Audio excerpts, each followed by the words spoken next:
Hi guys, here from Pax Europiana. I was a bit in German videos because I do this NATO campaign in Austria, so I had to discuss a bit in Austrian and German language. But I hope you excuse me. I'm now in Macedonia and I give you my greetings. This is wonderful. I'm on the stone bridge and it's very meaningful here to discuss about NATO. I want to give you this. This is the monument of Karpoš. And this is basically what happens when Austria was liberating Macedonia and then leaving Macedonia alone. This was in the year 1689. This was 6 years after the defeat of the Ottomans in Vienna. Austria was pushing back, but then not having enough power protection and not enough interest, leaving the Macedonians alone. And then Karpoš, the leader of the great uprising here, when the people were thinking they will be liberated by the Austrian army, he was decapitated at this stone bridge by the Ottoman authorities. And this is a symbol for what's happening when you are not in NATO. In NATO you're safe because it's American power, it's all allies together here. Of course I have the NATO flag with me, and that makes the big difference. It makes a huge difference if you are in NATO or not. And Macedonia is number 30.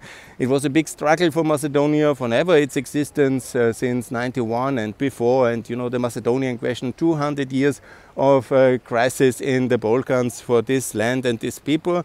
Now they have finally arrived. Of course not finally, because in security terms yes, but of course they need to be in the European Union as well. And that's my campaign here. Please, wherever you are, support now that Macedonia adopts the euro first, yeah, and this is unconventional, but it's the right policy. It should be done now, like in Kosovo and Montenegro, euroize, and then bring Macedonia in the European Union, best for the European Parliament election 2024. What else should this country and these people achieve? Yeah? They have this plan, they want it, it's politically clear, and this is the normal thing for Europe to do.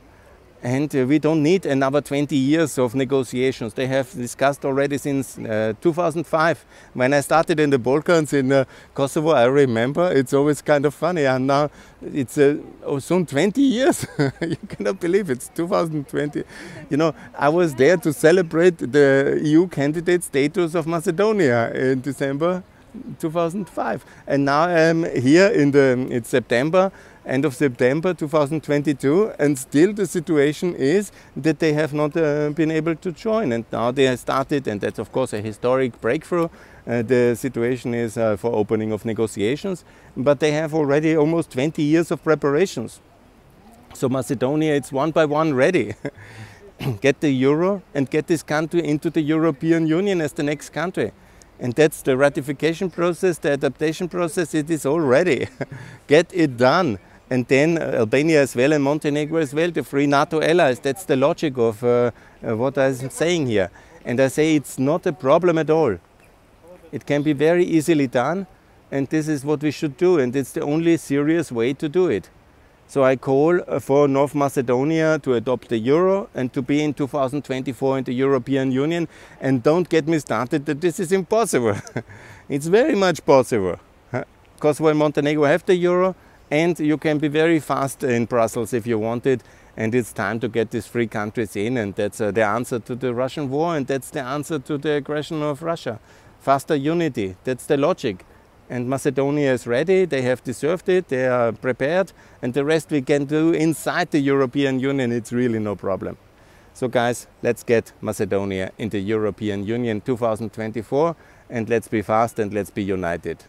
That must be the answer to Russia's war. It's the best answer to the ever-escalating war in Ukraine, is more European unity. We have done a lot of things, but we need to do more. And North Macedonia and Montenegro and Albania fast in the European Union is the perfect answer, and that will be very important. Thanks a lot. Support this policy. Support Macedonia and the European Union. Bye.